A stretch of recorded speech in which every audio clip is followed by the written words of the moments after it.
Hi friends, I'm Aroma Anand. Welcome you all in my new YouTube channel, Next Gen Learning. This channel I had created not only for my students whom I can teach in a particular class, in a particular institution, but I also want to teach students whom I can't reach because knowledge should not wander up to a particular four walls, right? It should be explored. So here's my small effort which I am putting over here. Let me start with my small introduction. As I already said that my name is Manohar Manan. I am from Chandigarh and I had completed my graduation in Geography Honours from Punjab University, GCG 42 College. And later on I had completed my B.Ed from George Ranveer Singh University. 17 years I worked as a private tutor. Now recently I resigned from my institution due to some personal reasons. So I had decided to launch my YouTube channel so that I should not limit up to a particular class or institution that I already said. So here's my small effort which I am putting. I hope you like my channel. If you like it, please click on the like button. Subscribe it for more videos. You'll keep on getting the notification. I just want to teach you all the chapters of geography from grade 6 to grade 10. One by one, I'm going to launch a series of the chapters from a particular grade. Like from today, I had chosen chapter 1, grade 8, resource chapter, you can say topic. Um, this is a small effort. Hope you'll like it. Let's see what is going to be happen. But let's start without wasting a single moment because time is very precious. One more thing, I'll share some links with you in my description box. So whenever you want, you can read from those links. I'm going to share my PPT's links and a small question bank series also in the Wakelet form. You need to log in the Wakelet and then you can read my series of questions from there. Some images, some videos related to the topic also you can watch and you can read from that Wakelet link. So let us start without wasting a single time. I just want to share my screen with you all.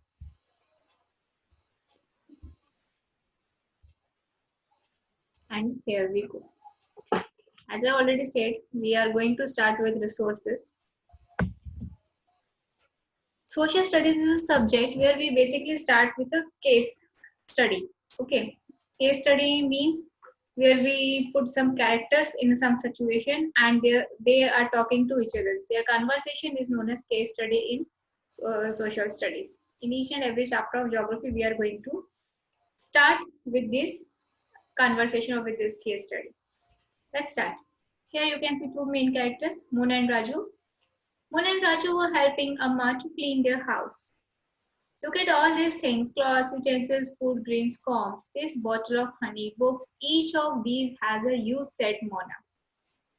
They were cleaning their house with their mother and at that time they found some things at their home and uh, Mona, who is one of our main character, is saying that all these things are of some use. That is why they are important. So Amma also said that is why they are important. These are resources. So she said these are resources. Amma said. So what's a resource? Now Raju is asking to his Amma. Amma said anything that can be used to satisfy a need is a resource. It's a small answer. It can come in form of a filling the blanks MCQ.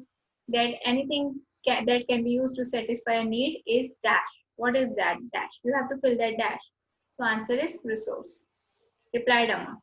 Look around you and observe. You will be able to identify many types of resources. So water you drink when you are thirsty, electricity you use in your house, rickshaw you use to get home from school, textbook you use to study are all resources. Your father has prepared a tasty snack for you. The fresh vegetable he has used are also a resource. Water, electricity, rickshaw, vegetable and textbook have something in common. They have all been used by you, so they have utility. Utility is what makes an object or substance a resource. The way you are using the particular thing and its value, like water, electricity, rickshaw. So all these are a type of a resource. Difference between a utility and a value. Now Raju wants to know, how does something become a resource? Amma told the children that things became resource only when they have a value. What's value? Its use or utility gives it a value. The way you are using it, how much it is important for you is known as value. So each and every resource has some value, either in a small limit or in a, you can say, large limit. Value means worth. You should keep it in your mind that value means worth. Some resources have economic value, some do not. For example, metals may have an economic value, a beautiful landscape may not, but both are important and satisfy human needs. Okay. Um, Beautiful landscape maybe does not have any kind of a value in your eyes, but if you start using that landscape for some activities like for farming purpose or for installing any factory or industry, then that land is also going to be a valuable worth resource for you. Economically valuable resource. What are economically valuable resource? All those resources through which you can earn money is known as economically valuable resource. Some resources can become economically valuable with time. Your grandmother's half images have no commercial value today. But if they are patented and sold by a magical firm tomorrow, they could become economically valuable. For example, due to COVID-19, these days we all are taking kada as a beverage drink. We do not prefer to take too much amount of a tea and coffee or cold drinks. We usually prefer kada. So the ingredients which we put in that kada, if we can say we give it a name of a brand and launch it in a market. Okay, so then kada, when you sell it in a market, earn money from that kada. That kada becomes economically valuable for you.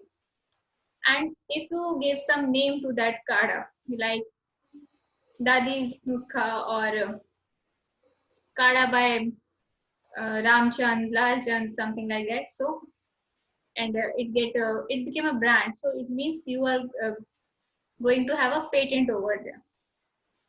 Patent simply means exclusive right over any idea or invention.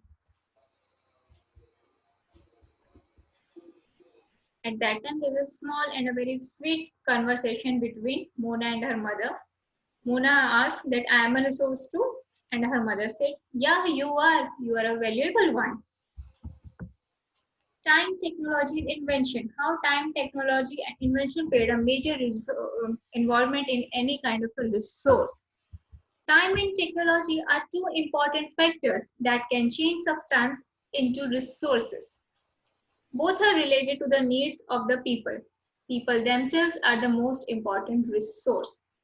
We as a human being, we are also resource. Resource for our country, for our family. It's their ideas, knowledge, inventions, and discoveries that led to the creation of more resources. Each discovery or invention leads to many others. The discovery of fire led to the practice of cooking and other processes, while the invention of wheel ultimately resulted in development of newer modes of transport. Once the wheel was invented, right, traveling became easier.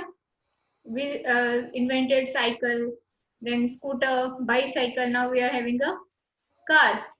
So there is a different stages of inventions which we started from one discovery, and that discovery was a discovery of wheel, invention of wheel.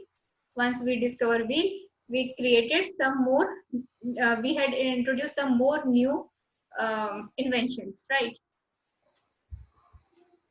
Technology to create hydroelectricity has turned energy in fast flowing water into an important resource. Just because of technology, we can use water to generate electricity. The electricity which we get from water is known as hydroelectricity. Now we'll discuss the types of resources. We all know resources are of two types, renewable and non-renewable resources. Renewable, which we can renew, non-renewable, which we can't renew. Renewable resources is again divided in a subparts natural and natural resource divided in two parts, actual and potential resources. In our next slides, we are going to discuss each of these resources in a different categories. Let's start. What are natural resources? Let's name easily clear this thing that resources which we draw from nature without much modification are known as natural resources. Air we breathe, water in our rivers and lakes, soils. Minerals are all natural resources. Many of these resources are free gifts of nature and can be used directly. In some cases, tools and technology may be needed to use a natural resource in the best possible way. As it is clearly mentioned, the resources which we get from nature are known as natural resources. Yes, in some cases, we need to use these resources by taking help of tools and technology. Natural resources are classified into different groups depending upon the level of development, use, origin, stock, and distribution. Now we'll discuss what are actual resources and potential resources. Actual resources are those resources whose quantity is known. We know that this amount of is available to us, and we need to work like that. We can save some part of it for right now and some for future. We cannot say we utilize all entire resources in a particular period of time. These resources are being used in present. Rich deposits of coal in rural region of Germany and petroleum in West Asia. The dark soils of Deccan Plateau in Maharashtra are all actual resources. Potential resources. Potential resources are those whose entire quantity may not be known, and these are not being used at present. These resources could be used in the future. The level of technology we have at present may not be advanced enough to easily utilize these resources. Uranium found in Ladakh is an example of potential resource that could be used in the future. High-speed winds were a potential resource 200 years ago. So simply potential resource, we know that this is a resource, this is its quantity, but we are not using it right now. We keep it safe for our future. Example here they are saying that uranium is recently discovered in Ladakh. So we are not using that uranium right now. We keep it safe for our future. For example, here there is also saying that high speed winds were potential resources 200 years ago, but now we are generating electricity by using these windmills also. So the windmills was a potential resource 200 years ago, but now we are using it. Okay, but we keep uranium for our future. So uranium is going to be a potential resource. Biotic and abiotic resource. This is a very common term, and I hope you all had read about this thing in your previous classes also, right? Biotic and abiotic resource. Biotic resource, which are, you can say, are living things, and abiotic resource, non-living things in a simple terms. Renewable and non-renewable resources. What are renewable and what are non-renewable?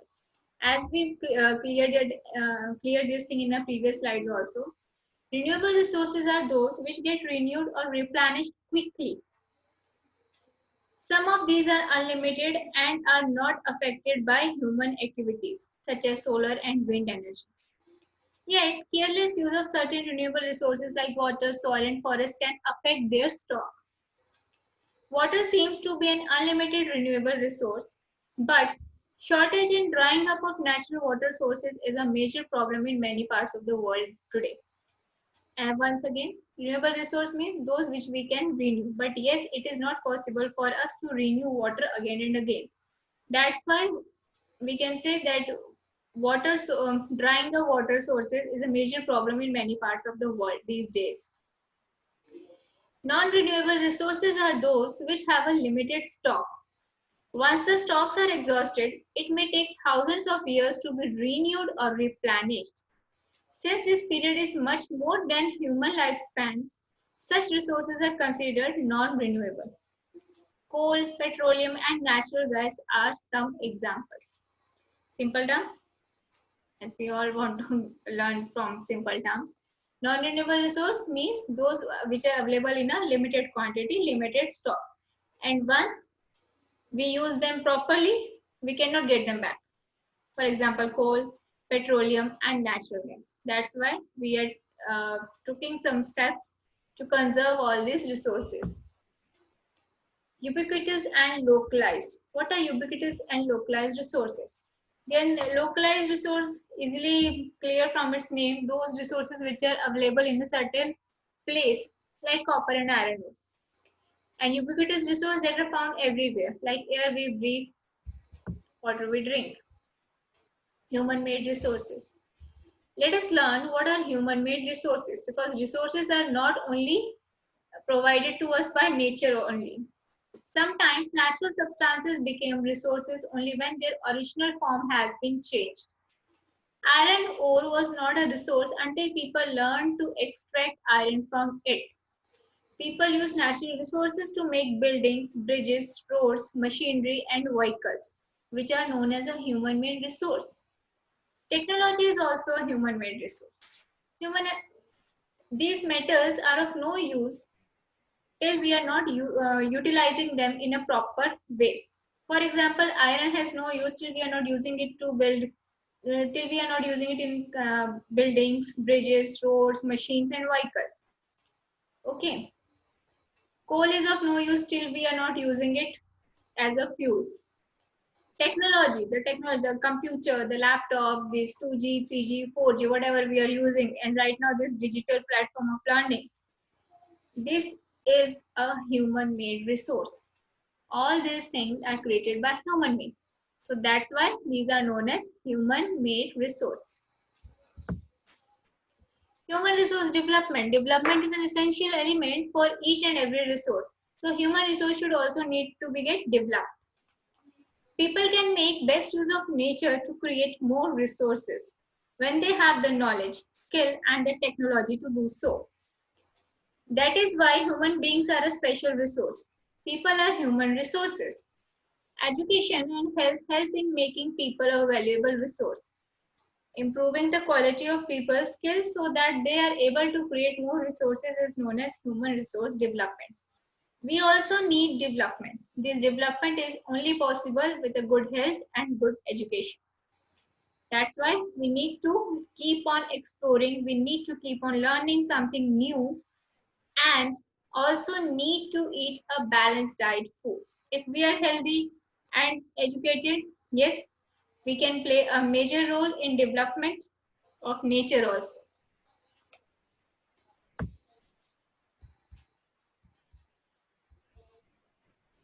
There is one more case study you can see on the screen. There's a scientist who was reading a newspaper, and there was one headline, crops grown due to drought. Can I find a solution? She asked herself, can she find a solution? And she found it. In the next picture, you can see she is saying that's it. In the third picture, you can see there are some people who are gathered near the scientist, and they are saying it's all thanks to the knowledge, education, and skill we could find the solution. So that's why we are saying that knowledge and education is important factor in human resource development. Conserving resources and sustainable development. Sustainable development. Hope you had heard this term in your grade 7 also. If not, let me explain. Sustainable development means using resources carefully and in an effective way so that some part of it you are using it today and some part you keep it safe for future generation, you can say.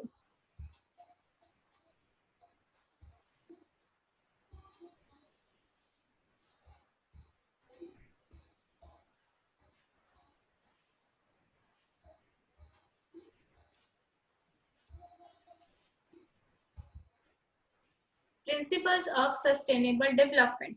What are the principles of sustainable development? Respect and care for all forms of life. Improve the quality of human life. conserve the Earth's vitality and diversity, minimize the depletion of natural resources, change personal attitude and practice towards the environment, and last but not least, enable communities to care for their own environment. We should respect and care all forms of life, living, non-living thing, insects, virus, bacteria, plant, animal, anything. Improve the quality of human life by getting good education, healthy food, conserve the Earth's vitality and diversity, minimize depletion of natural resource. Use it in a planned way so that you can keep it safe for some. You can keep some part of it safe for future generation. Change personal attitude and practices towards the environment. Enable communities to care for their own environment. Future of our planet and its people is linked with our ability to maintain and preserve the life support system that nature provides. Therefore, it's a duty to ensure that future of our planet is basically depend on the balance system between nature and us. That's why there are some duty which we need to follow. All uses of renewable resources are sustainable. We should keep it in mind. Diversity of life on the earth is conserved. We need to conserve diversity of life. Damage to national environment system is minimized. We should need to minimize the damage which we are giving to our natural environment system. Thank you. So here I am done with my chapter. Hope you all understand it. If there is any problem, please write your question in the comment box. I would like to reply your queries and doubts. And if you like my channel, please subscribe it. Please click on the bell icon. So, and on your screen, you can see it over there. With that, you can get a notification about my new videos, which I am going to upload. After this, I want to upload chapter 2 of grade 8. Let us go it in a form of a series. Grade 8, grade 9, grade 10, then grade 6 and 7. Later on, if it works, then I'll try to upload grade 11 and 12 and graduation level also. So I really appreciate if you comment and any query, anything, or if you want to contact me, I'll share a link of a Google form also there. You can fill it, and if there is any query, I'll try to sort it out from there also. Okay. Thank you. Have a nice day. Keep learning. Keep enjoying.